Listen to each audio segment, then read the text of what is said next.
계속 지금 청지기 정신이라는 주제로 말씀을 보고 있습니다. 오늘은 그 8번째 우리 재정 운영의 성경적 열쇠라는 제목으로 우리 학개서 1장 5절에서 7절까지 말씀 우리 같이 읽겠습니다. 내가 하나님 말씀 먼저 읽겠습니다. 시작. 그러므로 이제 만군의 여호와가 이같이 말하노니 너희는 너희의 행위를 살필지어다.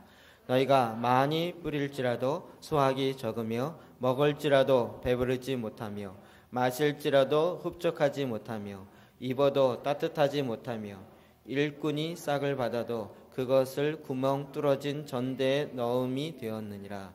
만군의 여호와가 말하노니 너희는 자기 행위를 살필지어다. 아멘.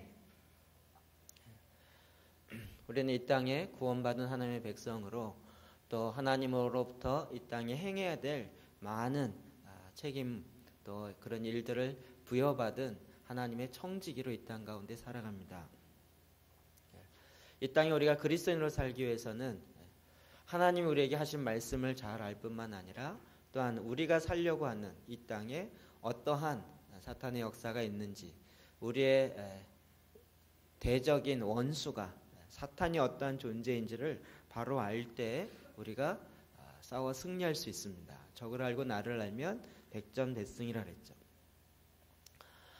우리는 이렇게 하나님에 대해서는 많이 알려고 하는 그런 마음이 있는 한편 또 이 땅에 있는 악의 영들에 대해서는 잘 모르는 경향이 있습니다. 그래서 청지기 정신을 계속 살펴보면 살펴볼수록 이 땅에 지금 만몬이 다스리고 있습니다. 만몬은 돈이 아니고 돈의 뒤에 작동하는 신입니다. 만몬의 영이 계속 이 땅을 장악하고 있고 특별히 이것은 자본주의 사회에 더 많다 그랬어요. 지금 우리가 자본주의 사회에 살고 있는데 이 땅에 대부분 다 이 만몬의 영이 돈을 섬기고 돈을 뒤에서 작동하는 그 악의 영들이 지금 이 세상을 꽉 자기가 임금이라고 자기가 주인이라고 계속 거짓되어진 이야기를 하면서도 여전히 왕노릇하고 있는 그런 세상 가운데 살고 있습니다. 이런 곳에서 돈이 주인이 아니고 만몬이 주인이 아니고 예수 그리스도가 주님이십니다 라고 고백하는 저와 여러분이 어떻게 살아야 하는지를 우리가 바로 알아야 하는 것입니다. 오늘 우리 말씀은 재정 운영에 있어서 특별히 그동안 계속적으로 살펴보았는데 오늘은 제가 보기에 아마도 제일 은혜가 안 되는 설교일 것 같습니다. 왜냐하면 주제가 이 빚과 관련된 것입니다. 빚이 아니고요. 빚이요. 발음을 정확하게 해야 되는데 어느 날 목사님들 모이면서 어떤 분이 그러더라고요. 저보고 드디어 빚 가운데로 들어오셨군요. 빚 안에 살고 계시는군요. 이러더라고요. 그래서 무슨 얘기인지 한참 나중에야 깨달았어요. 지금도 반은 이해가 안 되시는 것 같아요. 지금 사탄은 어떻게 하든지 이 세상을 만몬의 권세 아래 통제하고 살려고 합니다. 그 방법은 뭐냐면 이 세상의 사람들 하여금 빚을 지게 하는 것입니다.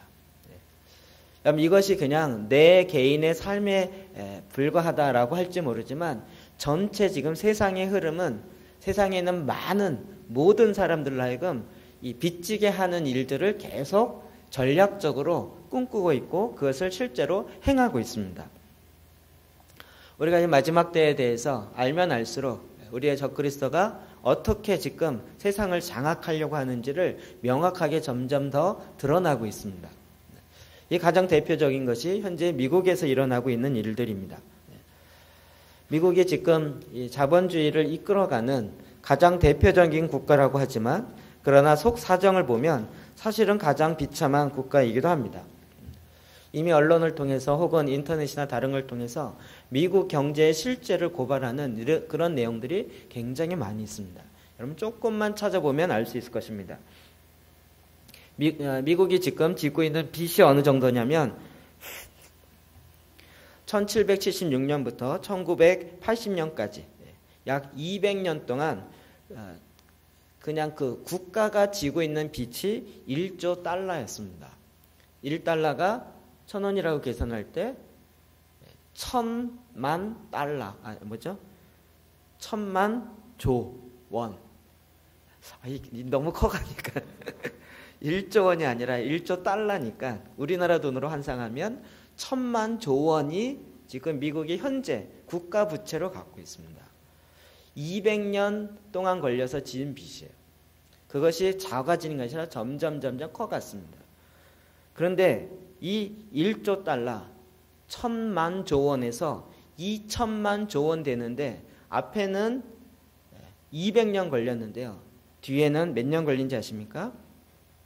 1980년에서 1986년 6년 만에 빚이 2배로 뛰었습니다. 2000만 원 어떻게 되죠? 2000만 조 원 너무 커가지고 이게 그 다음에 다시 3조 달러 3천조 원 걸리는데 4년밖에 안 걸렸습니다.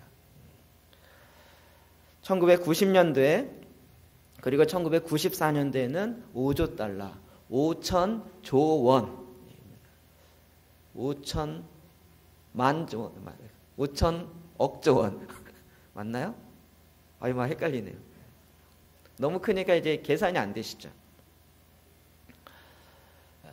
그래서 미국 한 사람이 지고 있는 그 빚은 어마어마합니다. 제가 어제도 인터넷으로 조사해 보니까 미국의 50개 중에서 지금 48개 주가 다 빚더미에 있습니다. 실제 세수로 걷어들이는 것과 그 지방자치제에서 쓰는 돈과 비교해 보면 쓰는 돈이 더 많습니다. 그래서 세를 걷는 거에 약 대부분 평균이 30%가 이자를 내는데 쓰고 있습니다. 무슨 얘기인지 아시죠? 자기가 버는 수입보다 쓰는 지출이 더 많습니다. 그러면 지출을 줄여야 되는데 지출을 줄이지 않고 계속 지출은 유지하기 때문에 빚을 나머지 30% 되는 것을 돈을 꼬아갖고 계속 이 일을 하고 있습니다. 뉴저지의 그 주지사가 이렇게 얘기했습니다. 우리는 이제 무덤을 파다가 너무 깊게 팠어요. 그래서 무덤에서 헤어나올 무덤을 파려고 사람 이렇게 조그맣게 파야 되는데 파다 보니까 너무 깊이 파갖고 그 무덤에서 자기가 못 나오게 되는 그것이 지금 미국의 실체다라고 이야기합니다. 제가 얼마 전에 그 안산 상공회의소에 일하시고 또 경제학 박사를 하고 대학에서 강의도 하고 이런 분의 강의를 들은 적이 있습니다. 그분이 여기 능곡동에 살고 계셨는데 그분이 강의하다 경제학 박사예요. 안산 상공회에서 계속 어떻게 이런 경제 문제를 어떻게 할 것인가를 연구하는 연구원이기도 합니다. 그분이 강의 마지막에 그런 이야기를 해요. 자기는 도저히 지금 미국이나 한국이나 경제 정책이 사용되어지는 걸 보면 상식적으로 이해가 안 된다는 거예요. 빚은 가면 갈수록 더 많아지는데 이 빚을 어떻게 갚을 것인가를 생각지 아니하고 더 많은 빚을 들어와서 그것을 메꾸고 또 다른 일을 한다는 것이에요. 제가 안산에 몇몇 가지 일 때문에 일을 하다 보니까요. 무슨 좋은 아이템이 있고 좋은 일이 있어도요. 더 이상 끌어올 돈이 없기 때문에 시에서도 일할 수가 없는 상황입니다. 그러면서 그 경제 박사가 이렇게 이야기했습니다. 이것은 분명히 뒤에 무엇인가 이 돈의 흐름을 계속적으로 조장하는 세력이 있다라고 그렇게 얘기할 수밖에 없다는 거죠. 우리는 그것이 무엇인지 잘 알고 있습니다. 사람들로 하여금 계속 빚지게 해서 그래서 빚의 노예로 살아가게 하는 것입니다. 그러나 그것을 당신을 노예로 삼겠습니다. 이렇게 얘기하지 않습니다. 얼마나 좋은 얘기를 하는지 모릅니다. 당신이 미래의 기쁨을 땡겨서 오늘날 행복하게 할 수 있습니다. 그러니 계속 빚을 더 많이 지십시오. 빚을 더 많이 지는 것은 당신의 능력입니다. 이런 식으로 계속 방법을 우리에게 제시해주고 있습니다. 오늘 우리가 읽었던 학개서 1장 5절부터 보면 그러므로 이제 만군의 여호와가 이같이 말하느니 너희는 너희의 행위를 살필지라. 행위를 살필지니라. 이게 영어성에 보면 way라고 했어요. 방법을. 네가 지금 어떠한 방법으로 너의 문제를 해결하고 있는지를 살펴보라는 것이에요. 너희가 만일 뿌릴지라도 수확이 적으며 먹을지라도 배부르지 못하며 마실지라도 흡족하지 못하며 입어도 따뜻하지 못하며 일꾼의 싹을 받아도 그것을 구멍 뚫어진 전대 지갑에 넣음이 되었느니라. 지금 우리의 경제 상태와 대부분의 또 개인의 경제 상태와 비슷한 상황이 되어져 있습니다. 열심히 버는 것 같은데 지갑에 아무리 넣어도 구멍이 뚫어져 있기 때문에 계속 새는 거예요. 많은 사람들이 내가 돈을 다시 되어지면 갚을 때 얼마든지 내가 이게 모아지면 갚겠습니다 이렇게 얘기합니다. 근데 문제는 내 평생 모아지는 날이 없다는 거예요. 그래서 평생 갚을 날이 없게 되어진다는 것입니다. 마지막 7절에도 5절에 있는 말씀을 다시 반복합니다. 만군의 여호와가 말하노니 너희는 자기의 행위를 살필지니라. 우리가 지금 이 돈과 관련돼서 어떻게 청지기로 관리하는 자로 어떤 방법을 쓰고 있는지를 살피라고요. 물론 잘못된 동기나 내면 잘못되어진 우리의 가치관으로 사용되어지는 것도 있습니다. 그러나 그거 말고 오늘은 그것을 어떤 문제를 해결하려는 우리의 대안, 방법이라고 얘기하는 그 대안이 무엇인지를 살펴야 한다는 것입니다. 그럼 성경이 이런 부분에서 굉장히 많은 2000구절이나 넘는 구절을 이 돈과 관련된 관리의 문제를 우리에게 말하고 있습니다. 이 빚에 대해서 성경이 뭐라고 이야기하는지 다시 한번 좀 보겠습니다. 창세기 3장 13절 말씀 같이 한번 읽어볼까요? 시작. 여호와가 내가 어찌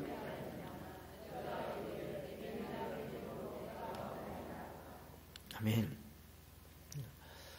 첫 인간 아담과 여자가 뱀의 꼬임을 받습니다. 그래서 결국은 하나님의 말씀을 어기고 뱀의 말을, 사탄의 말을 더 신뢰하고 더 믿고 결국은 순종하여 따라갑니다. 그래서 그 말대로 하나님의 말을 어기고 결국 선악을 알게 하는 나무의 열매를 따먹습니다.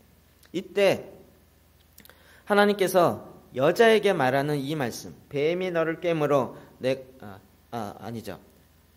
내가 어찌하여 이렇게 하였느냐. 여자가 이르되 뱀이 나를 깨물어. 여자가 하나님께 변명하며 이야기하는 거예요. 뱀이 나를 꿰었으므로 내가 먹었나이다. 뱀이 나를 속였다는 거예요. 이 꿰었다라는 말이 아주 성경에 재미있는 표현입니다. 이것이 히브리어 원어를 보면 나사라는, 우리 돌리는 나사 비슷한데 거기에 조금 더 세게 발음하면 됩니다. 나사라는 이런 뜻인데요. 이 단어는 두 가지 뜻을 다 같이 쓰고 있습니다. 하나는 속이다, 혹은 꿰다 이런 이야기예요.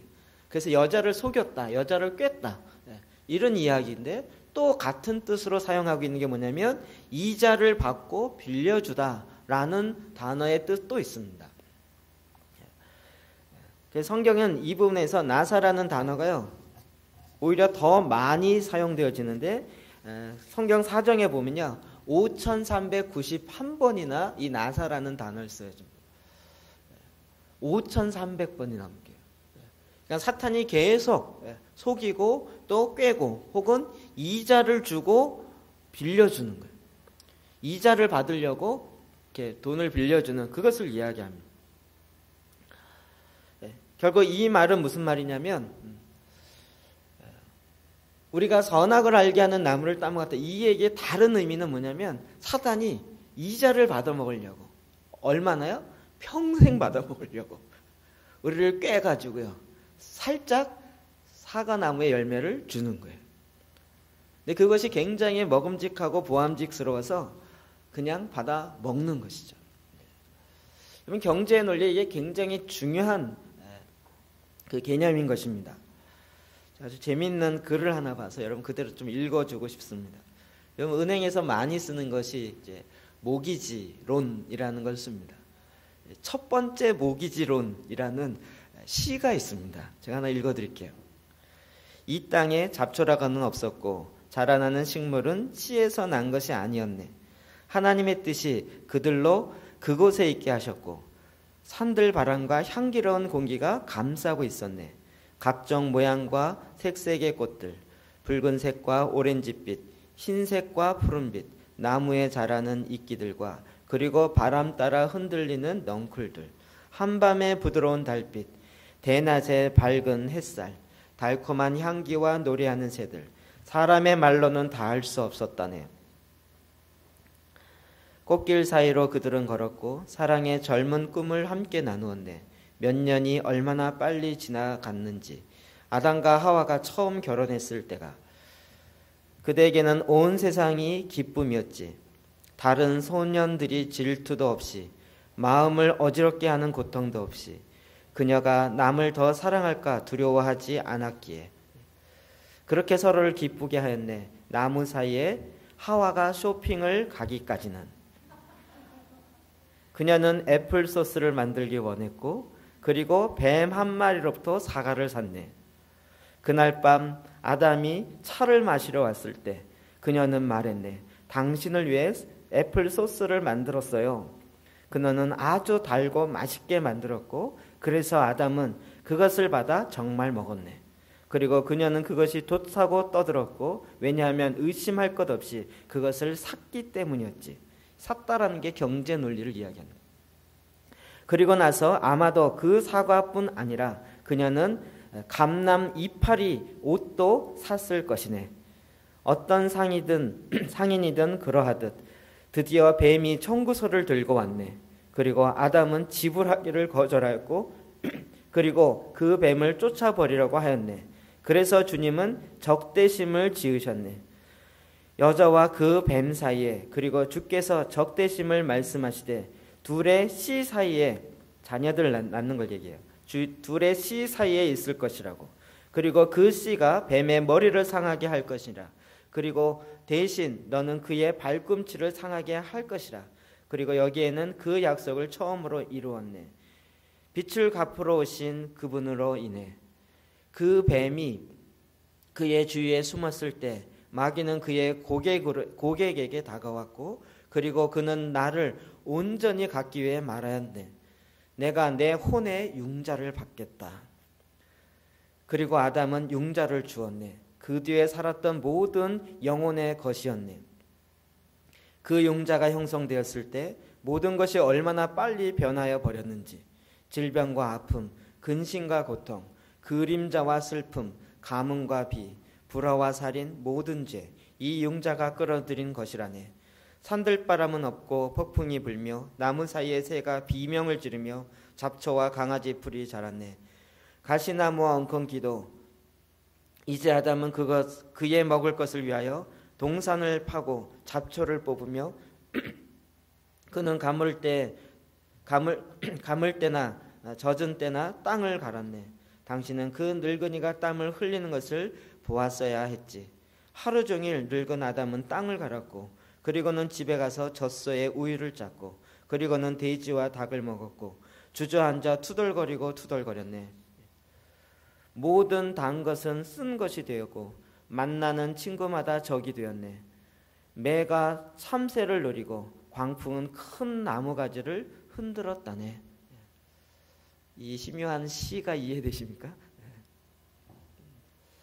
여러분, 죄를 다른 표현으로 이야기하면 뱀이 물었다는 거예요. 다른 표현으로 하면 이자를 받으려고 달콤한 것을 주었다라는 거죠. 성경에 보면 실제적으로 이와 같은 사건이 있었다는 것을 우리는 알 수 있습니다. 민수기 21장 8절에서 9절 같이 한번 읽어볼까요? 시작. 여호와께서 모세에게 이르되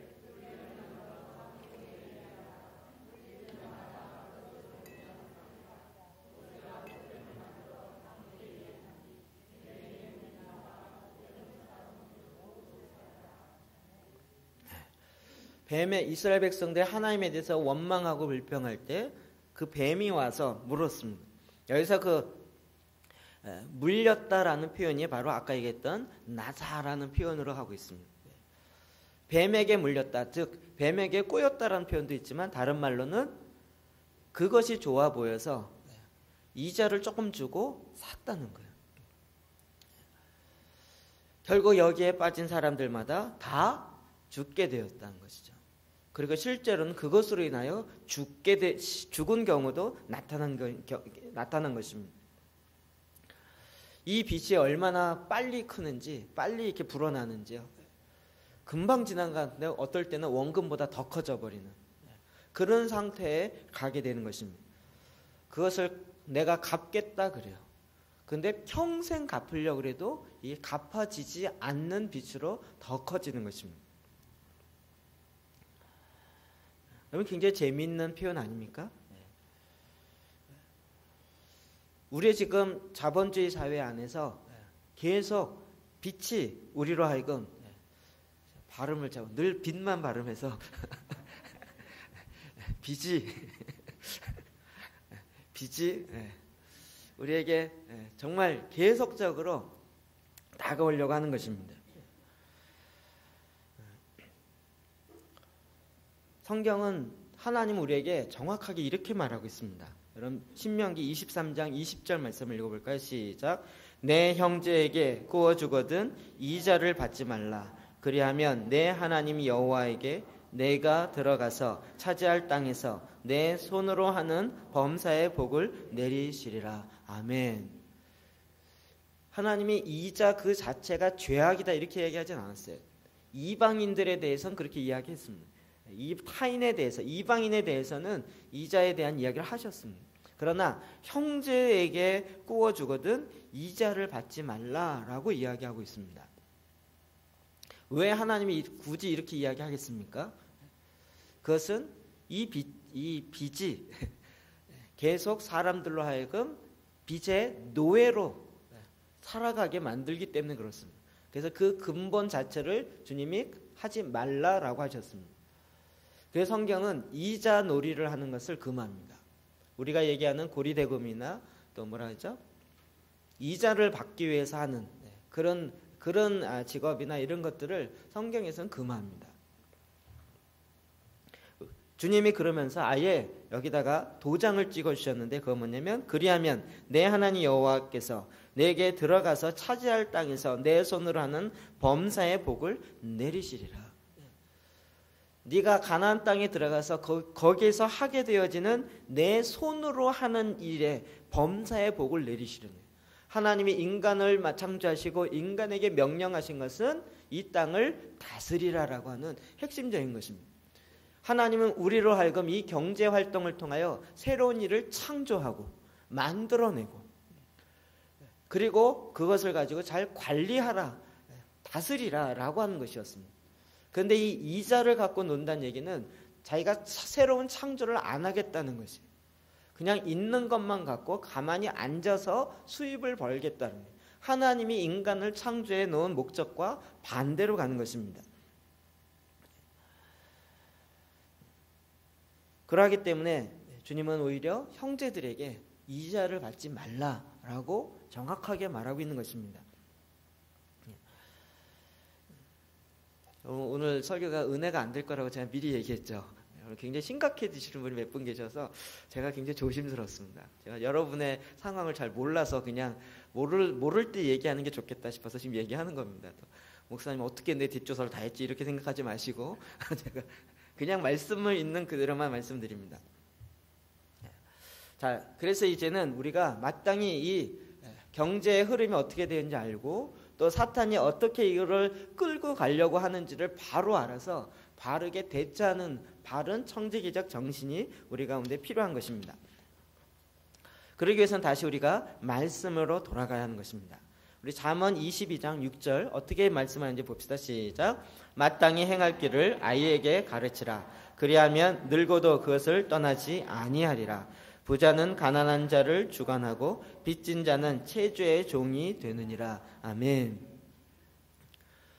이 잠언 22장 6절 말씀 한 절만 많이 보는 경우가 있습니다. 마땅히 행할 길을 아이에게 가르치라. 그리하면 늙어도 그것을 떠나지 아니하리라. 이 말씀은 많이 들으셨죠. 그러면 우리는 뭘 가르칠까 생각하면 여러분 뭘 가르쳐야 되겠다는 생각이 나십니까? 좋은 거 가르치고 이렇게 성품도 좋게 하고 이런 거죠. 꼭 성경을 이렇게 연결해서 보지 않으면 자기 마음대로 생각하는 경향이 있습니다. 바로 그 다음 7절에 뭐가 나와요? 부자는 가난한 자를 주관하고 빚진 자는 채주의 종이 되느니라. 뭘 가르쳐야 돼요? 빚지지 않는 것에 대해서 가르쳐야 된다. 빚지지 아니하고 새로운 창조에 의해서 살아가는 것을 자녀에게 알려줘야 하는 것입니다. 자녀와 부모 사이에 이 돈과 관련되어진 문제가 계속 있으면 만몬이 돈의 뒤에서 작동하는 사탄의 악의 영들이 계속 그쪽을 향하여 묶어놓고 있는 것입니다. 그러하기 때문에 우리는 이제 주의 말씀에 입각하여서 이 빚과 관련되어진 하나님의 정확한 이 사인을 우리가 받아야 하는 것입니다. 그럼 이 부분에 우리의 방법, 웨이를 바꾸자, 우리의 행위를 바꾸지 않으면 이 문제가 해결되지 않는 것입니다. 그러기 위해서 내가 이 부분에서 자유함으로, 말씀으로 말미암은 자유함을 갖고 있어야 합니다. 시편 37편 21절 봅시다. 시작. 악인은 꾸고 갚지 아니하나 의인은 은혜를 베풀고. 아멘. 꾸면서도 갚지 아니하는, 그것을 성경은 뭐라 그래요? 악인이라고 이야기하고 있습니다. 그냥 안 갚아도 되는 것이다 라고 생각하는 거예요. 이게 사실은 가족 간에 더 많아요. 이제 뭐 형이니까, 동생이니까, 뭐 누나니까, 아니면 부모님 돈이니까 이러면서 그냥 끌어다 써놓고 그 다음에 안 갚아요. 이것을 성경은 악인이다라고 정확하게 말하고 있습니다. 그런 부분에서 우리의 삶을 정확하게 바꿔야 됩니다. 우리가 어떻게 살아야 할지 삶의 방법을 정확하게 바꿔야 하는 것입니다. 오늘 삶의 방법을 바꾸지 않은 채 이 빚의 문제를, 즉 만몬을 섬기는 그 일의 문제를 해결하지 못합니다. 제가 한번 교구에서 신방을 쭉 다니는데 한 가정이 굉장히 어려움을 호소했어요. 경제적으로 어렵다고. 제가 얘기를 들으면서 야 정말 먹기도 힘들구나. 그리고 마음에 정말 이렇게 그 얘기를 들으면서 이걸 어떻게 해야 되나 고민하는 제 안에 그런 고민이 들었어요. 그래서 그쪽에 있는 리더들을 모아놓고 우리 이 사람을 좀 도우면 어떨까요? 라고 이야기했어요. 그런데 다들 고개를 흔드는 거예요. 목사님 아닙니다. 아니 이렇게 힘들어요. 힘든 줄 저희도 다 압니다. 그래서 여태까지 몇 번 도왔습니다. 갖다 주기도 하고 이렇게 몇 번 했어요. 그런데 그럴 때마다 배신감을 느꼈습니다. 무슨 배신감인데요? 이분이 자기가 이렇게 없고 힘든 것 때문에 이렇게 도움을 받으면 그걸 가지고 뭘 하냐면 메이커 옷을 사고 메이커 신발을 사고 그러면서 그걸 갖고 뭐라 그랬더니 이게 대리 만족인 거예요. 나도 저렇게 살고 싶은데 못 사는 거예요. 그런데 누군가 딱 주니까 이게 거의 공돈에 갖고 와서 그걸 사면서 나도 가난한 자가 아니고 나도 어느 정도 이 정도 살 수 있다라는 대리 만족으로 가는 거예요. 그 사람이 막 여기저기 돈 안 꾼 사람이 없어요. 그런데 절대 갚을 생각으로 꾸는 건 아니에요. 그거 꿔서 결국은 자기가 안 사도 되어지는 그런 비싼 메이커 옷을 사고 메이커 가방을 들고 이런 쪽으로 가는 거예요. 결국 그의 삶의 방법을 바꾸지 않는 한은 그가 그의 그 수렁에서 건져 나올 수가 없는 것입니다. 그래서 하나님은 이제 그 삶의 방법을 바꾸라라고 이야기합니다. 여러분 갚지 않아도 되는 것을 내가 빌려온 것은 정말 횡재한 거다라고 생각하는 것은 큰 착각입니다. 성경은 그것을 악인이라고 이야기하고 있습니다. 여러분 하나님은 하나님의 말씀이 진리라는 것을 우리에게 이야기하고 있습니다. 제가 이 한국의 경제를 생각할 때마다 정말 뚜껑이 열릴 때가 많습니다. 속된 표현에서 죄송합니다. 한참 그럴 때는 바다 이야기 나왔을 때입니다. 저는 정말 바다 이야기 횟집인 줄 알고요. 웬 횟집이 무슨 사건이 있어갖고 무슨 전에도 한번 얘기했지만 그 프로그램을 만든 사람을 만났어요. 그 부인은 아주 열심히 있는 집사님이었고요. 근데 계속 그래갖고 그때 완전히 많이 만들어놨다가 기계를 그게 딱 터지는 바람에 이게 만들어놓은 빚을 또 못 갚아갖고 쫄딱 망했어요. 새로운 법에 걸리지 않는 새로운 걸 또 만들어요. 그래서 무슨 인어 이야기인가 뭐 같은 새로운 거를 또 해가지고 그쪽으로 하면서 기도 제목이 뭐냐면 새로운 프로그램을 잘 만들 수 있도록 기도해달라는. 그럼 이게 말이 됩니까? 삶이 바뀌어지지 않는 거예요. 계속 그의 마음 가운데 다른 사람이 어떻게 되든 상관없이 나는 많이 벌면 된다라는 악인의 생각으로 가고 있는 거죠. 우리 주위에 이것이 얼마나 많이 있는지요. 이제는 우리의 초점을 바꿔야 됩니다. 삶의 방법을 바꿔줘야 하는 것입니다. 의인은 은혜를 베풀고 주는도다. 오히려 의인은 주는 자의 삶을 살아가는 것입니다. 우리가 빚지고 있는 이런 문제들 이제는 성경적으로 해결할 필요성이 있습니다. 일단은 내가 만약에 빚지고 있는 자다. 그럴 때는 내가 할 수 있는 최선의 노력을 다해야 합니다. 그 빚을 갚기 위해서. 그러나 그 방법조차도 하나님이 기뻐하시는 방법으로 택해야 됩니다. 우리의 손의 수고를 통하여서 도둑질해서 갚는 것이 아니라 다른 사람을 또 속여서 갚는 것이 아니라 내 손의 수고를 통하여 갚을 수 있도록 우리가 노력하는 것을 해야 하는 것입니다.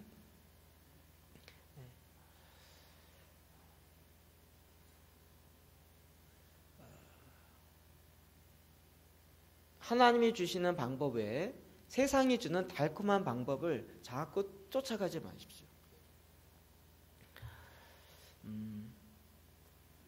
전에 한번 이야기했던 부분이라 저에게 이 빚과 관련된 이야기를 하면 늘 저희 집안이 생각납니다.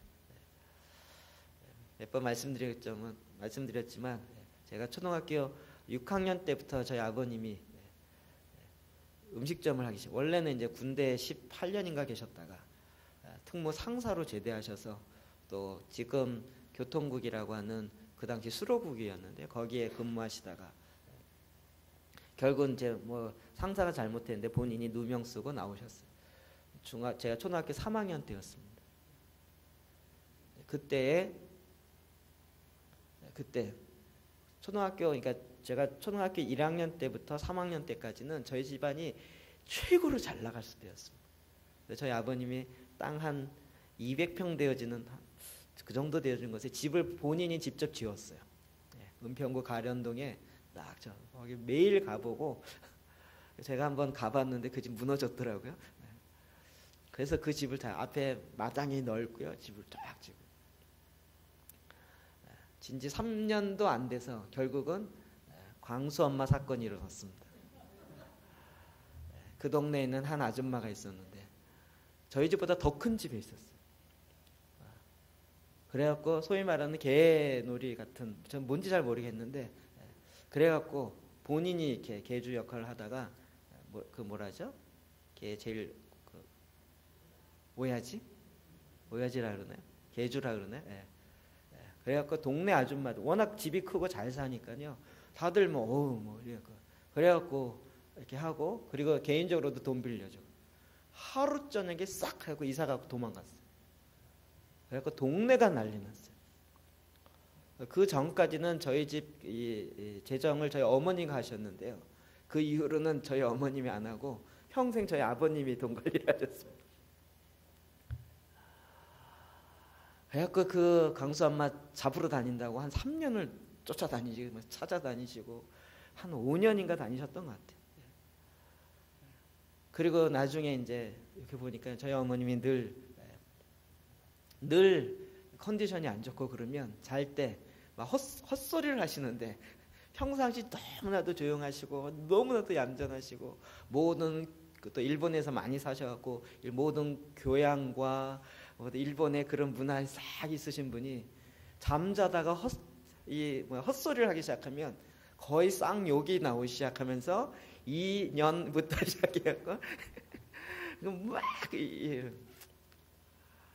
그러면 막 깜짝 놀랐고 가가지고 어머니 왜 그러신가요? 찾아보면 그러면 이제 그게 너무나도 억울한 거예요. 너무나도 그 문제가 그로 인해서 그 인생의 문제 해결되지 않아요. 그로 인해서 저희 집 산 거 완전 날리고 그리고 전세로 이제 가기 시작하고 그 다음부터 이제 집안이 막 어려지기 시작했었습니다. 지금 저희 집안의 문제는 항상 그 광수 엄마 사건 그러면 말 안 해도 다 알아요. 그 집의 아들이 광수였어요. 광수 엄마. 지금 제가 하도 얘기를 많이 해서 귀가 간질간질하실 거예요. 그 광수 엄마 때문에 우리 집은 다 망했어요. 그리고 그로 인하여서 얼마나 많은 고생과 힘든 일이 겪었는지 모릅니다. 근데 제가 주님 이제 크고 나서 저희가 다 저희 세 남매가 다 이제 결혼하고 다 이제 살고, 그런데도 불구하고 여전히 저희 어머님은 이게 30년이 지나고 40년이 지났는데도 이 문제가 해결이 되잖아요. 지금도 화가 나면, 저희가 한 5년인가 6년 모시고 있었는데요. 근데 컨디션 안 좋다 그러면 그날 밤에 또 이게 난리가 나 있구나. 아니나 다를까요. 뭐 건강이 안 좋았던 것보다도 제가 보기에는 그 문제가 가장 큰 거예요. 작년에 돌아가실 때도요, 그 전까지 계속 이게 헛것이 보이시는데, 저희가 이제 뭐 그러면서 물론 교회 다니시면서 권사님도 되시고 뭐 이렇게 하셨어요. 그때마다 용서하세요. 뭐 이제는 만나서 뭐 하겠냐고요. 찾아서 뭐 하겠냐고요. 그 사람 그거 써도 벌써 다 썼고 벌써 다 했는데 이제 잊으세요. 용서하세요. 아무리 그래도 말로는 그래 용서하마 이러지만 잘 때 보면 막 이게 그럼 고린도전서 6장 6절 말씀 볼까요? 시작. 형제가 형제와 더불어 고발할 뿐더러 믿지 아니하는 자들 앞에서 하느냐. 너희가 피차 고발함으로 너희 가운데 이미 뚜렷한 허물이 있나니 차라리 불의를 당하는 것이 낫지 아니하며 차라리 속는 것이 낫지 아니하냐. 아멘. 성경 우리가 참 이 부분에서 손해를 보더라도 차라리 불의를 당하는 게 낫지 않느냐, 차라리 속는 것이 낫지 않느냐 얘기해요.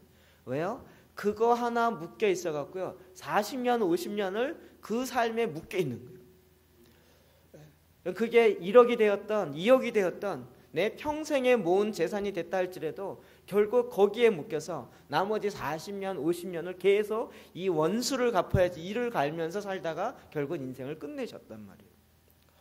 그럼 그것이 그래요. 만약에 잡아서 그 사람에게 했다 한들 이미 다 돈 쓰고 끝났어요. 그러면 고발이라도 해야 되겠다는 거예요. 그래서 그가 감옥에 들어가서 고생당한 걸 봐야지 내가 속 시원하겠다는 거예요. 그렇게 되어진들 정말 내 안에 마음에 진정한 평화와 기쁨이 있겠습니까? 그냥 그것은 진정한 문제 해결이 아닌 것이에요. 차라리 속는 것이 낫다. 차라리 당하는 것이 낫다라고 이야기해요. 당하며 살라는 이야기가 아닙니다. 거기에 묶여있지 말라는 거예요.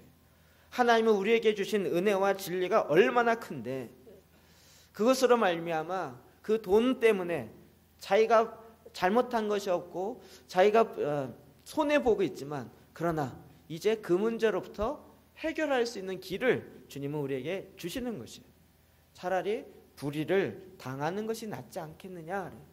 그것 때문에 하나님께 나아가는 것이 안 되고 그것 때문에 용서가 안 됨으로 말미암아 내 마음 가운데 하나님의 나라가 이루어지지 않아요.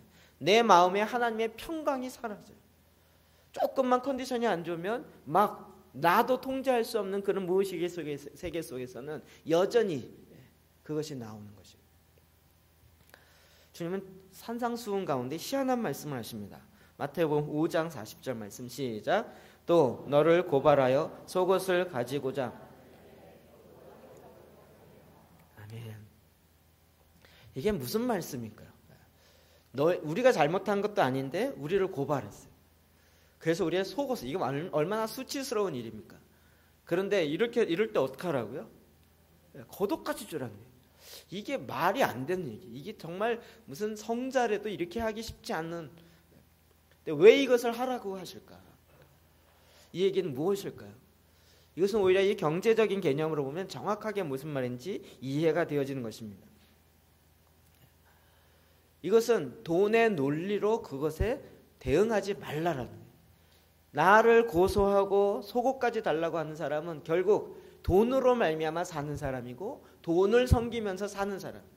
근데 우리 그리스도인들은 돈으로 말미암아 사는 자들이 아니라 예수 그리스도로 말미암아 사는 자들입니다. 그러니 그가 돈으로 사는 것이라면 그의 돈에 맞춰서 더 족보라는 거예요. 그는 그냥 그렇게 살게요. 나는 돈으로 말미암아 살지 않는다라는 것을 보여주라는 거예요. 어떤 이야기인지 이해는 되시죠?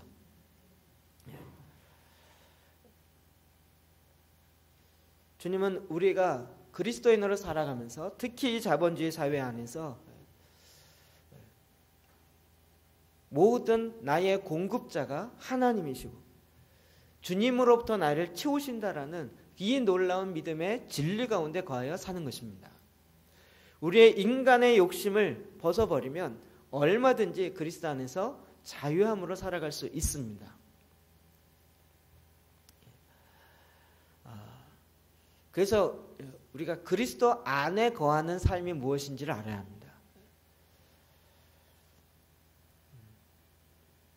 아까 잠깐 말씀드린 것처럼 주님은 우리에게 창조의 삶을 살기 원하십니다. 새로운 일들을 창조하시라. 주님이 주시는 지혜로 말미암아. 그것이 돈이 얼마나 들어갔느냐가 문제가 아니고요. 하나님이 우리에게 하라고 명하신 그 하나님의 명령 안에서 이제 그것을 바로 이루는 자의 삶을 살아가는 것입니다. 저는 이를 보면서 얼마나 감사한지 몰라요. 제가 돈이 없는 게 감사해요. 돈이 없으니까 이렇게 마구 설교할 수 있겠죠. 제가 가진 게 많으면 없는 게 감사해요. 그리고 없어도 괜찮아요. 제 아내랑 저랑 이렇게 살면서 저희 아내는 정말 저도 막내로 살고 저희 아내도 막내로 살지만 저희 집안은 저희 아버님이 제가 대학 들어갈 때부터 은행 융자로 학자금 융자로 해서 제가 4년을 학교를 다녔습니다. 그거 갚느라고 도서관 아르바이트하고 이러면서 융자금 갚고 제가 벌어서 제가 써본 적이 없고요. 제가 벌어서 다 융자금 갚는데 거의 다 썼어요. 저는 그래서 제가 벌어서 제가 쓴다는 개념 자체도 잘 저희 아버지랑 묶여 있는 부분이 있어서 잘 모르는 것 같아요. 그리고 결혼을 딱 했는데 당연히 저희 아버님은 결혼하고 이 방을 구해야 되니까 결혼할 때 제 통장에 50만 원 있었습니다. 그리고 그 당시에 방 한 칸 사는 것이 그 역곡 앞에 사는데 방 한 칸 이렇게 한 칸짜리 방이죠. 들어가자마자 저기 주방 있고 방 들어가면 방 하나 있고 이렇게 되는 그런 방이 1,500만 원이었어요. 한 칸 들고. 그 방 그 얻을 돈이 없어. 또 그 집이 어떤 집이었냐면 저희 별 얘기를 다 안 해. 저희 아버님이 잘 살고 있을 때 저희 아버지 저희가 태어나지도 전에 저희 아버지 집에 너무 가난해서 새들어 살았던 친구 그 친구가 나중에 잘 돼서 역곡 앞에 그런 단칸방을 10개의 단칸방을 갖고 자기는 그 전체 3층의 전체 주인 세대로 살고 있는 그 집의 집주인이었어요. 어떤 관계인지 아시겠죠? 그래갖고 이 친구가 나한테 진빚도 있으니까 그 방 한 칸 우리 아들 막내 결혼하니까 좀 해줘라. 해주겠다 그랬어요. 뭐라고 해주겠다. 그래갖고 정말 그냥 내줄 줄 알았어요. 그런데 150만 원밖에 안 깎아주셨어요. 1,350만 원인가 밖에. 그 1,500인데 1,350만 원. 아버님 화가 이렇게 났어요. 그래갖고 은행 융자를 당연히 받았죠. 은행 받았어요. 저희 아내는 은행 융자가 뭔지 모르더라고요. 그냥 하라고 해서 받았어요. 나중에 결혼해갖고 나중에 이제 첫 달 됐을 때 융자를 받아서 갚아야 되잖아요. 원금과에 갚아야 되는데 내야 되는 내가 왜 내냐요. 융자가 뭔지를 모르는 사람이에요. 왜 내냐요. 그래서 이걸 어떻게 설명해야 되지? 저는 늘 융자로 살고 저희 집안은 융자로 살았기 때문에 이게 그냥 삶인데 저희 아내는 그거 자동으로 이렇게 되는 거 아니야? 아니면 아버님이 다 내는 거 아니야? 그 융자를 건 1,000만 원 얻었는데요. 그거를 그 당시에 간사 월급 50만 원이었습니다. 또 후원 받았어. 다 그걸 이제 결국 뭐 몇 년 걸렸죠? 5년인가 걸려서 3년인가요? 하여튼 걸려서 다 갚았습니다. 그래도 굶어 죽은 적 없습니다. 밥 굶은 적이 없습니다. 캠퍼스 간사 얼마나 힘든지 제가 몇 번 이야기해서 아시죠? 후원하는 사람도 없고 뭐 받는 돈도 월급도 없고 자기가 후원 받아서 그거 갖고 자기가 써야 되는데요. 정말 별로 없어요. 그래도 하나님은 먹이시고 입히시고 그런 삶을 살게 하십니다. 저희 아내는 그런 부분에서 늘 집안의 막내로 아주 뭐 떵떵거리며 살았더라고요. 아무것도 없었는데 떵떵거려요. 나중에 보니까. 그런데도 이게 한 건 10년 이상 뭐지 돈 얘기하려니까 되게 쑥스러워서 말을 못하겠네요. 하나님은 먹이시고 입히시는 것은 주님이 다 행하십니다. 네. 우리가 욕심을 내기 때문에 더 못한 거예요. 제가 굉장히 이해되지 않았던 것은 전도사님들이 신학교 와서 신대원에 와서 막 그 좋은 차를 타고 다니는 것이 너무나도 소망입니다. 자기 월급은 정말 교회에서 받는 게 그 당시에 뭐 40만 원, 50만 원 이렇게 전도사로 받는데 차를 또 은행 융자를 내갖고 사가지고 그리고 그거 타고 다니면서 이걸 하나님의 축복이라고 얘기해요. 그 은행 융자 받는데 자기가 받는 거에 반을 내면서도 그러면서도 이게 하나님 나를 축복했다 그러면서 이야기하고 더 화가 나는 건 그것을 옆에 있는 모든 전도사들이 다 부러워하는 거예요. 이것이 하나님의 은혜라고 생각하는 것이 오늘날 이 시대에 굉장히 왜곡되어진 생각들인 것입니다. 하나님은 우리의 이 문제를 해결하기 원하십니다. 다시 말씀드립니다. 꾸은 것을 갚지 않는 것은 악인인 것입니다. 하나님이 이것을 반드시 해결하기를 원하십니다. 그리고 주님의 방법으로 주님께 기도할 때 그것을 해결하게 하십니다. 전 제가 생각해도 저희 집안 너무 웃겨요. 그래서 저희가 망하고 그래서 제가 초등학교 6학년 때부터 저희 아버님이 중국집을 하셨어요. 그 신당동에 떡볶이 하는 그 앞에 중구청 앞에서 중국집 하셨고요. 그 다음에 영등포에서 아령광이라는 중국집 큰 거 하셨고요. 공구상가 쪽에. 다동 가서 다동 냄비집 해갖고요. 했고요. 그 다음에 화양리 쪽 가갖고요. 갈비집, 설렁탕집 했고요. 그 다음에 저기 강남구청 앞으로 마지막으로 가갖고요. 팔미정이라고요. 등심과 삼겹살집을 했어요. 그리고 망했어요.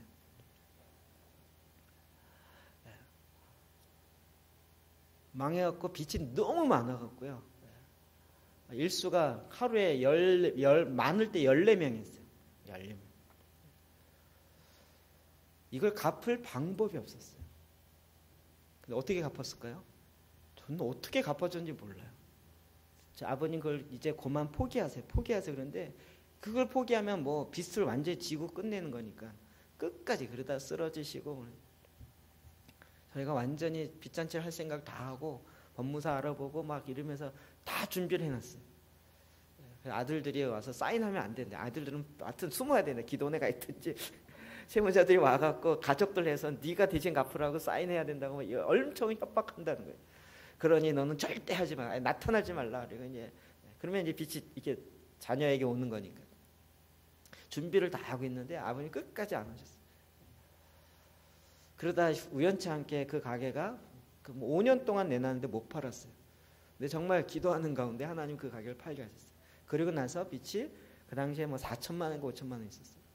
그리고 나서 아버님 아무것도 안 했어요. 그런데 캠퍼스 간사하는 둘째 아들과 선교사 나가 있는 첫째 아들과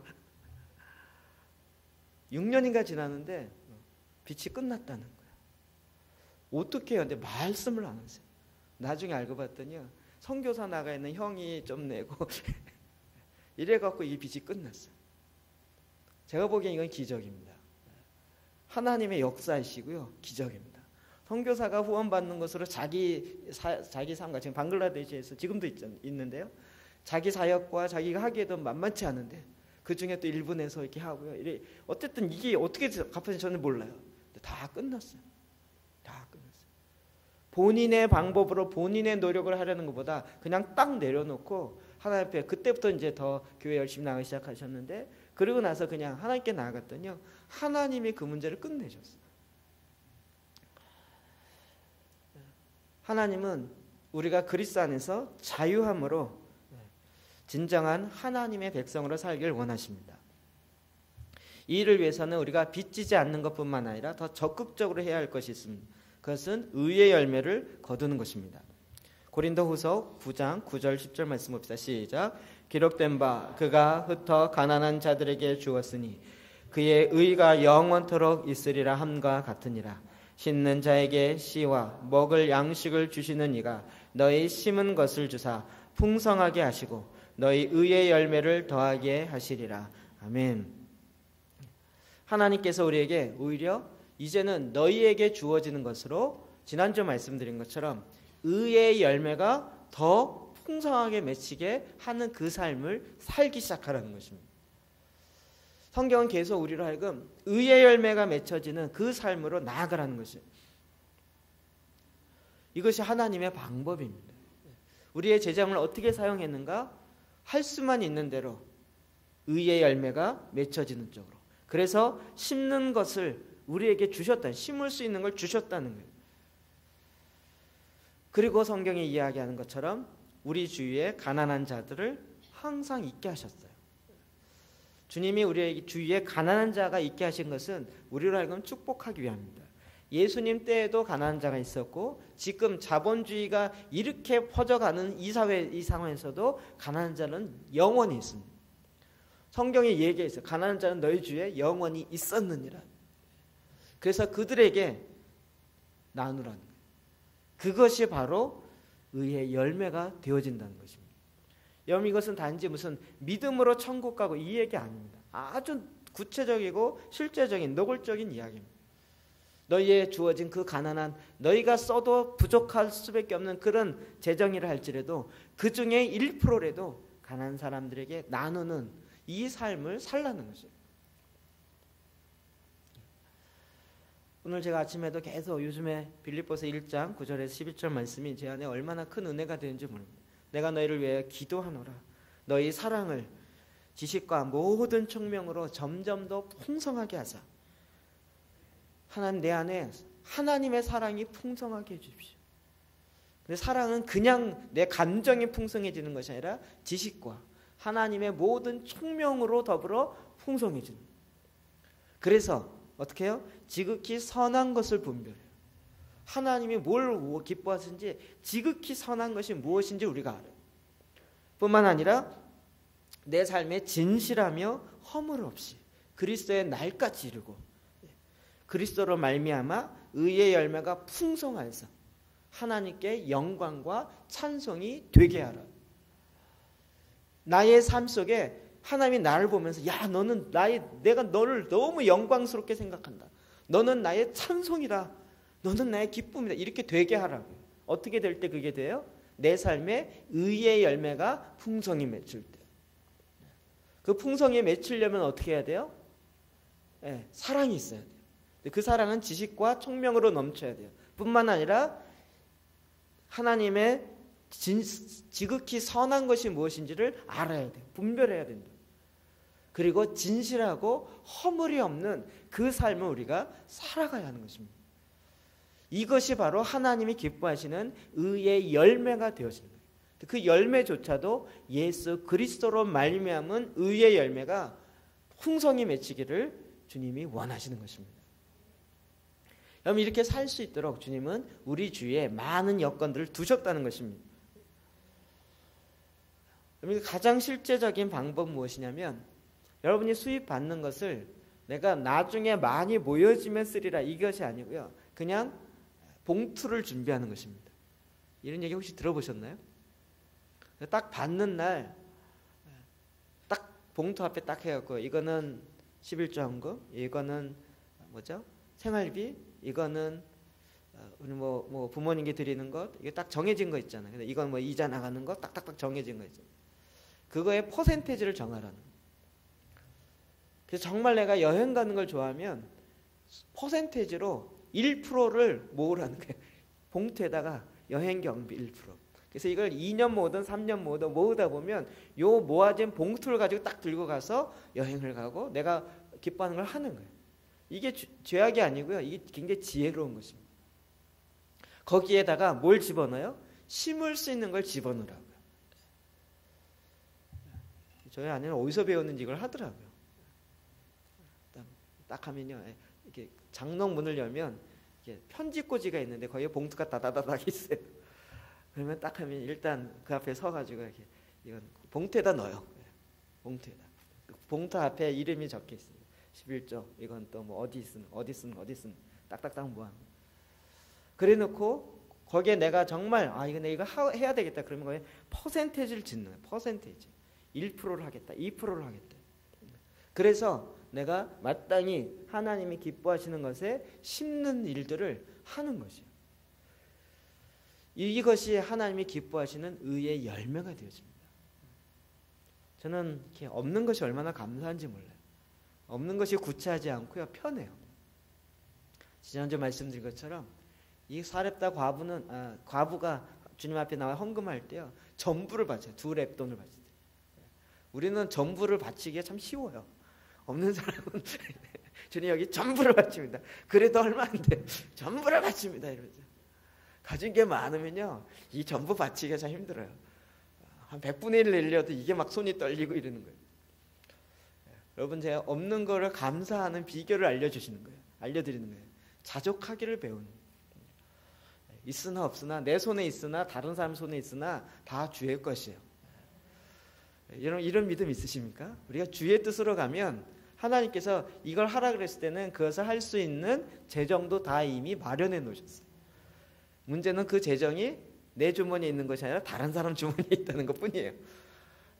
주님이 하라 그러시면 그걸 하면 주님이 그 일들을 통해서 행하시는 거죠. 주님이 너희 심을 것을 주사 풍성하게 하길 원하십니다. 주님은 우리가 아무리 어려워도 심을 것을 우리에게 주십니다. 그럼 그 작은 능력을 갖고도 우리가 많은 수고를 행할 수 있는 것입니다. 여러분이 고린도후서 9장의 말씀인 재정사용과 관련돼서 계속 얘기하고 있어요. 그 위에는 7절과 8절 봅시다. 시작. 각각 그 마음에 정한 대로 할 것이요 인색함으로나 억지로 하지 말지니 하나님은 즐겨내는 자를 사랑하시느니라. 하나님이 능히 모든 은혜를 너희에게 넘치게 하시나니 이는 너희로 모든 일에 항상 모든 것이 넉넉하게 하여 모든 착한 일을 넘치게 하게 하심이라. 아멘. 하나님은 능히 모든 은혜를 너에게 넘치게 하시나니. 믿으십니까? 주님은 이렇게 하길 원하십니다. 모든 은혜가 넘치게 해요. 이는 너희로 모든 일에 항상 모든 것이 넉넉하여. 우리 믿는 자들에게 모든 것이 항상 넉넉하여 모든 착한 일을 넘치게 하게 하려고 이미 우리에게 넘치게 은혜를 허락하셨다. 사실 우리 내 것 가지고 하는 게 아니고요, 주님이 나에게 주신 것 가지고 하는 거예요. 주님이 나에게 주신 것 가지고 내 원하는 대로만 쓰면 이게 문제되어지지만, 주님이 나에게 주신 것 가지고 주님이 원하시는 것에 쓰면 하나님이 이게 넘치게 행하시는 것입니다. 하나님은 절대 그 수에 많고 적은 것을 보지 않으십니다. 이 부분에서 우리는 하나님께서 주시는 우리의 존재 가치를 높입니다. 존재 가치를 높이는 건 굉장히 간단합니다. 우리가 단지 받는 것뿐만 아니라 꾸어주는 자의 삶을 사는 것입니다. 여러분, 신명기 28장에 보면 축복장과 저주의 장이 나온다고 그랬죠? 그때 지난주에 많이 말씀드렸습니다. 그래서 뭐라고요? 12절에 보면 너는 열방 가운데 꾸어주는 자가 된다. 꾸는 자가 아니고 꾸어주는 자가 되게. 우리가 주의 말씀을 듣고 지켜 행할 때 그냥 돈을 꾸러 다니는 자가 아니요, 하나님이 오히려 꾸어주는 자로 내가 너를 축복하겠다라고 말씀하신 것입니다. 우리가 이것이 내가 돈에 집중해서가 아니라 하나님의 말씀 가운데 지켜 행할 때 하나님의 축복이 나에게 따라오는 것입니다. 그래서 우리 주위에 계속적으로 이 말씀을 주시는 것입니다. 잠언 19장 17절 시작. 가난한 자를 불쌍히 여기는 것은 여호와께 구워 드리는 것이니 그의 선행을 그에게 갚아 주시리라. 아멘. 가난한 자를 불쌍히 여기는 것, 하나님 주신 놀라운 지혜입니다. 가난한 자를 무시하거나 왜 저렇게 사는가라고 하는 것이 아니라 오히려 그에게 불쌍히 여기는 것은 여호와께 구워 드리는 거예요. 자, 이 말씀 들을 때마다 이야기합니다. 여러분, 제발 이것을 교회가 하라고 하지 마시라고요. 여러분, 주위에 워낙 많기 때문에. 여러분, 주위에 있는 것을 교회가 가서 하려면 이게 보통 버거운 게 아니에요. 여러분 손으로 하면, 내 주머니에 직접 하면 굉장히 간단한데, 이것을 또 교회가 모아갖고 교회 구제부를 만들고 누구를 도와줄지를 또 선정해갖고요. 한번 해보셨어요? 이게 보통 까다롭고 힘든 게 아니에요. 그래서 저는 교회 구제비를 안 잡으려고 해요. 성교비도 요즘 거의 안 잡습니다. 그냥 여러분 직접 하시라고. 우리 주위에 해야 돼. 또 요즘은 한국을 하나님 워낙 축복하셨고요. 그 한 가정에 목회자 없는 가정이 요즘 거의 없는 정도더라고요.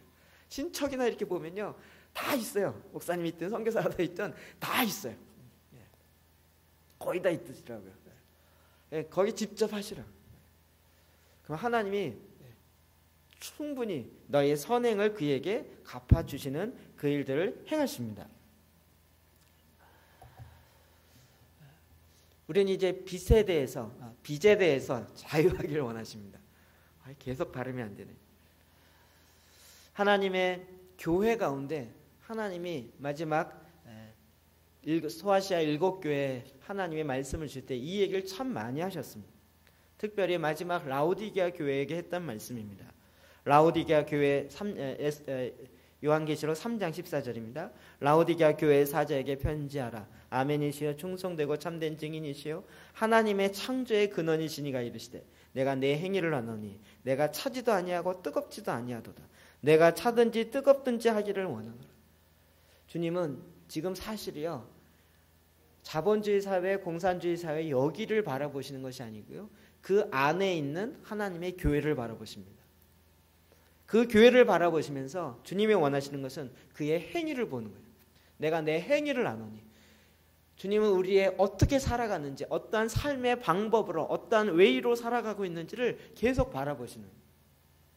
내가 내 행위를 아는데 라오디게아 교회 성도들은 뜨겁지도 않고 차갑지도 않았어요. 오늘날 많은 한국의 성도들이요, 적당히 주님을 믿으려고 그래요. 그래서 지옥 가는 건 말도 안 되고 천국 그냥 온전히 헌신해서 가기에는 조금 버거운 것 같으니까 천국 갈 만큼 요거 적당선을 굉장히 잘 하세요. 그래서 적당히 헌신하고 적당히 살아가면서 천국 갈 수 있을 만큼 요 정도 살려고 그래요. 주님이 그것을 보면 뭐라 그러세요? 내가 내 행위를 아노니 차지도 않고 뜨겁지도 않는 거예요. 내가 이같이 미지근하여 뜨겁지도 아니하고 차지도 아니하니 내 입에서 너를 토하여 버리리라. 이 적당히 하는 것을 주님은 오히려 더 원치 않으세요. 그래서 어떻게 해요? 토해버리겠다. 내 입에서 너희를 토해버리겠다. 라오디게아 교회예요. 교회를 한 주님의 입에서 토하시겠다는 거예요. 내가 말하기를 나는 부자라 부유하여 부족한 것이 없다 하나 스스로 이야기해요. 나는 부자라. 라오디게아 교회가 자기네 교회를 향해서 우리는 부자다. 그리고 부족한 것이 없다라고 스스로 자평하는 거예요. 실제로 라오디게아 교회는 굉장히 부한 교회였어요. 오늘날 한국 교회와 마찬가지입니다. 한국 교회 그래도 돈 많습니다. 그래도 많이 쌓아놓고 있고요. 그동안 사다 놓은 게 얼마나 많은지 모릅니다. 물론 힘든 교회도 많지만 우리는 부자라 부유한 것이 없다라고 이야기하고 있어요. 근데 주님은 뭐라고 얘기하십니까? 내 공고한 것과 가련한 것과 가난한 것과 눈먼 것과 벌거벗은 것을 알지 못하는도다. 주님은 그의 마음의 중심을 보고 계십니다. 그의 행위를 바라보고 계세요. 그럼 희한하지 않아요? 라오디게아 성도들은 자기를 뭐라 했어요? 나는 부자라. 부유한 것이 없다. 부족한 것이 없다. 이렇게 얘기해요. 근데 주님은 그렇게 진단하지 않으신다. 자, 이 말씀만 보면 늘 생각나는 한 분이 있어요. 그분은 안수 집사님이었어요. 모태신앙이었고요. 근데 그 아내를 통해서 나중에 상담을 좀 하게 되었는데요. ROTC 출신이에요. 게다가 이랜드에서 한창 잘 나가고 나중에 나와서 체려갔고요. 매장도 몇 개씩 갖고 있었어요. 차도에 아우디를 몰고 다녔어요. 이거 뭐 엄청났죠. 근데 이분이요, 그 경마에 빠졌어요. 그래갖고 하기 시작하는데 이 경마의 문제는 제가 그때 경마 연구를 많이 했어요. 지금 잘 기억 안 나는데 이게 매번 꽝이 나야 되는데 희한한 건 어쩌다 한번 또 이게 대박이 터진다는 거예요. 한번 터지면 기분 잘 좋으면 100배가 터지는 거예요. 10,000원짜리 했는데 이게 100만 원이 되고 2만 원 했는데 200만 원이 되는 거예요.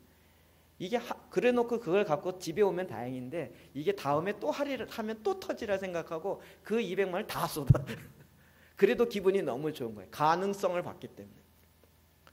그래서 이분이요, 모태신앙이 안 수집했어요. 나중에 어느 정도 했냐면 아내가 알아서 절대 돈을 안 주는데요, 교회 와서 헌금하라고, 헌금 바구니에 이렇게 도는데 헌금하라고 옆에 미리 주면 교회 오다가 탁세 갖고 딱 과천으로 가세요. 그걸 몇 번 당해서 이제 미리 안 주고 교회 바로 옆자리에 앉아갖고 이 헌금 바구니 와서 이거 헌금하라고 딱 주는데 그걸 딱 받는 순간 헌금점을 안 내고 싹 일어나서 나가서 또 과천으로 가셨어요. 경마장 가셨어요. 도저히 못 끊어요. 제가 만나서 이야기했어요. 그분이 얼마나 자기 이야기를 많이 해요. 내가 옛날에 ROTC 출신에 이랜드에서 얼마나 나갔고 최연소 과장으로 올라가고 그래서 이게 막 자기는 부자라 부유한 것이 없다, 부족한 것이 없다. 지금 차도 그렇고요. 나중에 알고 봤더니 그 차는 왜 그렇게 뽑았냐 했더니 그것도 리스로 뽑았는데요, 거기 가서 그 차를 잡히면 그 차를 담보로 해서 외제차는 더 많이 준대요. 그래갖고 그 차를 담보로 하면 뭐 3천만 원을 준대나 뭐 그래요. 그래서 일부러 더 해갖고 더 큰 차를 뽑은 거예요. 그래갖고 그걸 또 조금 타다가 워낙 돈을 안 주니까 그래갖고 그걸 또 거기다 놓고 잡혀놓고 그리고 정말 끝이 없더라고요. 그런데 스스로 뭐라 그러냐면 나는 부자라, 나는 부족한 것이 없다라고 해요. 근데 주님은 뭐라고 얘기하세요? 뭐라고 얘기하세요? 내 공고한 것과 가련한 것과 가난한 것과 눈먼 것과 벌거벗은 것을 알지 못한다. 제가 극단적인 이해를 들었지만 그러나 지금 한국교회 성도 가운데 얼마나 이것이 많은지 몰라요. 나는 별로 부족한 것이 없던, 나는 그래도 교회는 좀 다니기 때문에 나는 천국 갈 수 있다라는, 천만에요. 그렇지 않습니다. 주님 우리의 행위를 보시는 것입니다. 우리의 마음의 중심에 무엇을 향하고 있는지를 정확하게 알고 계시는 것입니다. 그러면서 주님은 뭐라 그러세요? 우리는 부자라 부족한 것이 없다는데 주님은 거꾸로 이야기했어요. 주님이 거꾸로가 아니라 주님은 그 실제를 아시는 거예요. 너희가 얼마나 가난한지, 곤고한 것과 가련한 것과 가난한 것과 눈먼 것과 벌거벗는 것을 알지 못하노라. 그의 영은 정말 벌거벗어서 수치스러운데도 불구하고 그 영이 얼마나 공고한지도 모르고 계속 자기는 옛날에 부자였고 부족한 것이 없다라고 이야기해요. 한국교회가 자꾸 이래요. 교회를 더 크게 가고요, 더 사람을 많이 모이고요, 내 옛날보다 더 좋아졌다, 그래서 나는 이제 부족한 것이 없다 라고 이야기하는데 주님은 그렇게 라우디게아 교회를 진단하지 않는 것처럼 주님은 그의 마음의 실제를 보고 계시는 것입니다.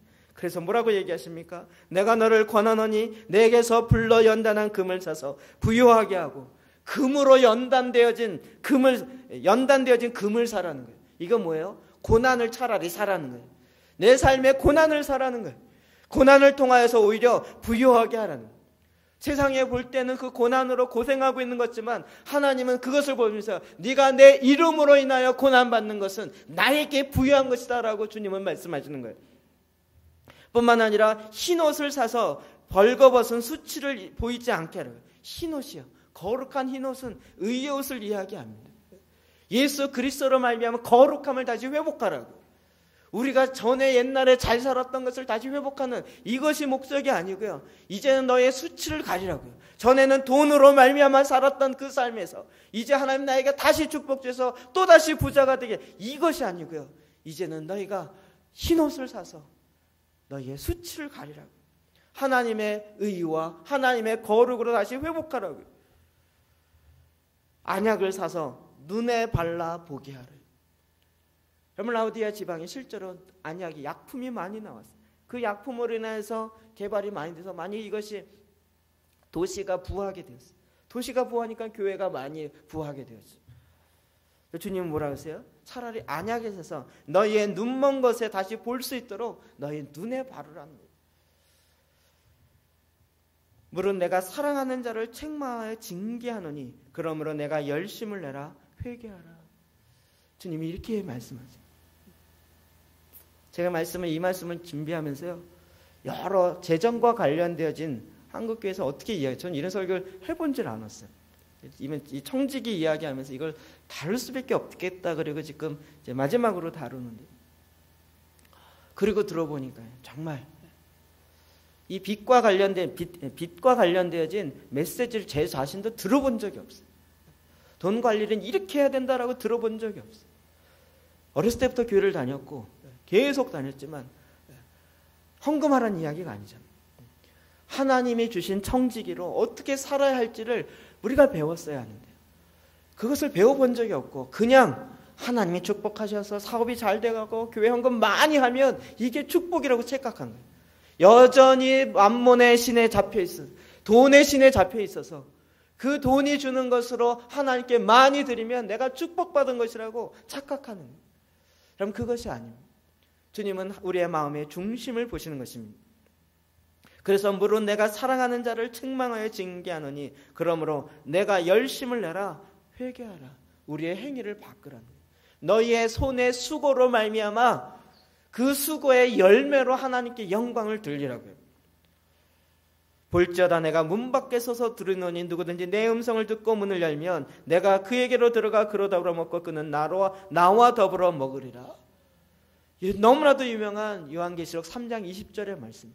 이게 누구의 문을 두드려요? 라오디게아 교회의 문을 두드리고 계시는 예수님의 안타까움입니다. 아니 교회의 머리 되신 예수 그리스도가 왜 교회의 주인 되신 예수 그리스도가 자기의 집에 들어가는데 그 집에 문을 두들겨야 되냐고요. 두들기는데도 열지 아니에요. 근데 주님은 다시 또 정말 인자가 많으시고 긍휼이 풍성하신 주님이에요. 너희들이 그렇게 살아서는 도저히 그 문제가 해결되지 않는다. 내가 너에게 들어가서 내가 너와 더불어 살 때 네가 드디어 풍요롭게 사는, 나와 더불어 사는 것이 무엇인지 알게 되어진다. 그러니 문을 열어라. 너희의 마음의 문을 열어라. 너희의 삶의 방법을 바꿀 수 있도록 나에게 마음을 나누어라, 바꾸어라 라고 주님이 두들기고 계시는 것입니다. 그러면서 이기는 자에게는 내가 내 보좌에 함께 앉게 하여 주기를 내가 이기고 아버지 보좌에 함께 앉은 것 같이 하리라. 우리가 이 땅에서 이것을 싸워야 된다. 이기는 자에게. 이건 돈의 문제에 자유로운 사람 아무도 없어요. 그러나 자유로울 수 있는 것은 뭐냐면 돈이 나의 주인이 아니라 돈이 나의 종이 되는 거예요. 주인이 원하는 대로 쓸 수 있는 것이에요. 그것이 바로 주인의 원함입니다. 이제 우리가 돈의 노예가 되는, 평생 동안 이자의 이자 때문에 노예가 되었어요. 이 문제를 해결하지 못해서 어떻게 할지 모르는 그런 상황 가운데 있기를 원치 않습니다. 이제는 주님이 말씀하시는 것처럼 우리가 이 부분에 하나님이 원하시는 것처럼 진실하며 하나님의 지극히 선한 것을 무엇인지 분별하고 진실하여 허물이 없는 그런 자의 삶을 산다. 오히려 투명하고 재정에 있어서 정직하고 그리고 내 손에 수고한 것으로 말미암아 마땅히 주위의 가난한 자들에게 심을 수 있는 그 기쁜 자의 삶을 살아간다. 그럼 이것이 우리에게 지금의 어려움일지 모르지만 제가 보기엔 곧 닥칩니다. 한국도요. 지난 미국에 잠깐 얘기했지만 오바마 대통령 이후에 빚이 더 늘어났어요. 미국 경제. 제가 어제 인터넷 계속 찾았어요. 뉴저지의 크리스트 클라이나인가? 그 사람이. 아까 얘기한 것처럼 이제는 미국 경제가 빚더미에 도저히 갚을 수가 없어요. 이거는 큰일이 아니라 이거는 재앙이다라고 표현했어요. 그래서 이게 빚이 안 갚아주니까 달러를 사줘야 되잖아요. 근데 사줄 나라가 없어요. 그래서 중국을 협박한 거예요. 위엔화를 절삭하라고. 그래서 지금요 미국 경제가 유지되는 건 중국이 계속 달러를 사주고 있기 때문이에요. 네, 사주고. 그래서 지금 쓰러지기 직전이에요. 한 개인이 도산하는 것이에요. 지금 뭐 EU가 그렇고 뭐 그리스가 그렇고 난리를 치지만 다 뭐예요? 수입보다 지출이 훨씬 크기 때문에. 미국도 지금 그게 이미 눈에 보도록 뻔한데요. 그 뒤에 악의 손이 있다고 그랬죠. 계속 빚지라는 거예요. 계속 이자 낮춰줄 게 더 지라는 거예요. 지금 오히려 감원하고 허리띠를 메고 이것을 갚을 수 있도록 정책을 쓰고 나가야 되는데 한국 경제도 정부도 그렇고요. 미국 것도 그렇고요. 그렇게 가질 않아요. 왜요? 모든 백성으로 하여금 더 빚지게. 더 빚을 져라. 이자 깎아줄게. 지금 뭐 3점 몇 프로까지 내려가세요. 더 내려줄 테니까 더 빚져라. 대부분의 빚이 뭐야? 집, 뭐 자동차, 뭐 또 뭐야, 뭐 이런 거 사면서요. 계속 빚져요. 나중에 어떻게 할까요? 더 이상, 그래서 국가 부도를 내요. 미국의 국가 부도가 나면 어떻게 되겠습니까? 전 세계의 모든 달러로 말미암은 경제는 하루아침에 종이 조각입니다. 그러면 그것을 이제는 더 이상 이 달러 갖고는 안 됩니다. 그러면서 나오는 것이 베리침 얘기인 거예요. 이제는 이 모든 것을 통제할 수밖에 없는 강력한 통제 시스템이 필요합니다. 이러면서 적그리스도의 정부가 나오기 시작하는 거예요. 처음에는 평화를 외치지만 결국은 자기의 정체를 드러내는, 그러나 그런 쪽으로 지금 너무나도 확연하게 경제가 가고 있는, 우리가 주님의 오심을 준비하는 것 중에 하나는 뭐냐면 이 빚으로부터 해결되는 거예요. 빚의 자유로 오면 달러가 무너져도요, 경제가 무너져도 결국은 여러 가지 어려움은 있겠지만 우리가 주님 안에서 자족하는 자의 삶을 살아갈 수 있는 것입니다. 주님 이걸 준비하라고 계속 말씀해 주는, 하나님이 이 일에 저와 여러분을 더하시는 거예요. 그리고 의의 열매가 더 넘치게 하라. 더 넘치게 하라. 제가 하늘에 속한 사람 그 책 다음으로 읽었던 게 뭐냐면 중국 가정교회 지하교회에서 있었던 것입니다. 거기 한 여자 전도자에 대한 이야기인데요. 그분이 복음을 전하다가 감옥에 갔어요. 감옥에 갔더니 한 끼의 주먹밥을 하루에 이걸 한 끼에 하나 줘요. 주먹밥. 이거 하나 먹어도 배가 부르질 않아요. 그런데 하나님께 기도하는데 하나님이 옆에 있는 다른 간수를 섬기라는 거예요. 감옥에서 뭘 섬기겠냐고요. 섬길 게 있어야 섬기죠. 근데 갑자기 딱 이 주먹밥이 생각났어요. 그래서 이거 내가 홀딱 먹어도 배부르지 않은데 이분이 이 주먹밥을 자기가 안 먹고요, 자기를 박해하고 자기를 오히려 감옥 같은 방에서 자기에게 더 해코지 하는 그 사람에게 이걸 줬어요. 줬더니 감사하며 받을 줄 알았는데 그게 아니고 이 녀석 미쳤나 보다, 빨리 줘. 나왔고요. 자기 홀딱 먹고 이 녀석 완전 미쳤구나 이러면서 더 그랬어요. 그런데도 계속 주의 말씀에 순종하면서 자기가 오는 주먹밥을 자기가 먹지 아니에요. 계속 죽이죠. 처음에는 신기했는데 나중에는 이상한 거예요. 너 도대체 왜 미쳤냐? 너 왜 그렇게 사냐? 그가 마음속에 나는 밥으로 사는 자가 아니라 주의 말씀으로 말미암아 사는 자입니다. 그것을 보이고 싶은 거예요. 내 삶이 하나님의 영광이여 찬송이 되게 하려. 마지막 결론은 너무나도 해피엔딩으로 끝났어요. 그 감옥 전체가, 그 방에 있는 전체가 그 사람 때문에, 여자 전도자 때문에 전체가 주님을 믿게 되어지고 주님을 찬양하게 되고, 그러면서 그 감옥이 퍼져가기 시작했어요. 여러분, 오늘날 하나님이 일하시는 그 남미의 폴보트 감옥이라고요. 여러분 그때 지난번 영상 잠깐 보셨을 텐데요. 감옥에서 간수들이 하나님께 말씀 기도를 해요. 계속 박수 치면서 감옥에서요. 하나님이 임하시니까요, 감옥에 있는 간수들이 다 변화됐어요. 그곳에서 계속 하나님 앞에 24시간 할 게 뭐 있어요. 계속 갇혀 있으니까 그냥 계속 박수 치면서 하나님께 말씀으로 말미암아 기도하고 있어요. 하나님 지금 이런 일을 행하신다. 지금 그런 일이 있기까지는 의의 열매가 맺혀지는 믿음의 역사를 보게 하는 것이에요. 누군가 심었기 때문에 되어지는 거예요. 그럼 절대 내가 가진 것이 없어서가 아니라 주님은 나에게 이미 의의 열매를 더하게 하기 위해서 심을 수 있는 것을 풍성하게 주셨습니다. 더 많이 있어야 할 수 있다가 아니고요, 이미 우리 가운데 주셨습니다. 여러분 그것으로 주님 앞에 섬기기 시작할 때, 심기 시작할 때 그것에 하나님의 영광이 나타나기 시작하는 것입니다. 우린 이제 돈으로 사는 자가 아니요, 하나님의 입으로부터 나오는 말씀으로 말미암아 살아가는 자입니다. 내가 더 이상 풍요롭게 살기 위해 사는 자가 아니요 돈을 의지하여 사는 자가 아니요 예수 그리스도를 의지하여 살아가는 자들입니다.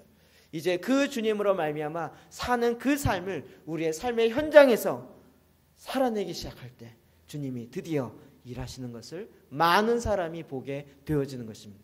이로 말미암아 의의 열매가 가득하여서 하나님께 영광과 찬송이 되게 하는 것입니다.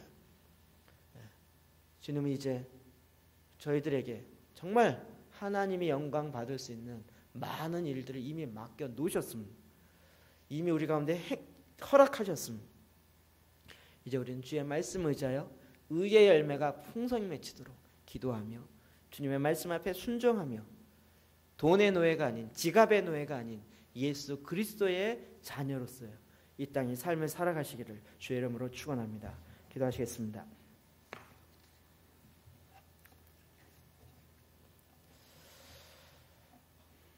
이 시간 주님 앞에 나가 기도합시다. 나의 기도를 통하여 일하시는 하나님이십니다. 주님은 우리의 상한 심령을 원하시고 정직한 마음으로 기도하기를 원하십니다. 내 소망을 아뢰기를 원하는 것이 아니라 우리가 주님의 말씀 앞에서 내 정직한 나의 입술의 고백을 원하십니다. 이 시간 주님 앞에 내 마음의 중심을 돌아보시고 오늘 내 마음에 와닿았던 하나님의 말씀을 잡고 주님 앞에 나가 같이 기도하도록 합시다. 같이 나에게 주신 말씀 잡고 하나님께 나가 기도하겠습니다. 기도합니다.